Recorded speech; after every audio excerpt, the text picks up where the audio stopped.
నిజంగా అదృష్టవంతురాలివి ముచ్చర్ల కుటుంబంలోకి వచ్చినందుకు. అందుకని ముచ్చర్ల అంటే ఎట్లొచ్చిందో పేరు అనేది అందరు చెప్పిండ్రు ఇక్కడ. అందరు చెప్పిండ్రు, నేను చెప్పాల్సినటువంటి అవసరం లేదు. ఇంకా చాలా చాలా విషయాలు అందరూ కూడా మాట్లాడినరు. ఇంకా సీతక్క గారు కూడా మాట్లాడాల్సినటువంటి అవసరం ఉంది. అయితే నాన్న చనిపోయినప్పుడు అమర్ మిత్ర పేరుతోటి 2 పాటలు రాసిండు. ఆ పాటల్లోది ఒక పల్లవి మాత్రమే, సమయం లేదు గనక ఒక పల్లవి మాత్రం నేను పాడి వినిపిస్తాను. అవి కూడా రికార్డ్ చేయాల్సిన అవసరం ఉంది.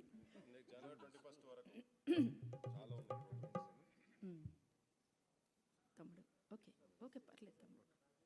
ముచ్చర్ల చెప్పిన ఒక ముచ్చటుంది, ముచ్చర్ల చెప్పిన ఒక ముచ్చటుంది, ఓరుగల్లు విని చెవులేసుకుంది, ఓరుగల్లు విని చెవులేసుకుంది, ఆ మాట సత్తన్న సుత్తులు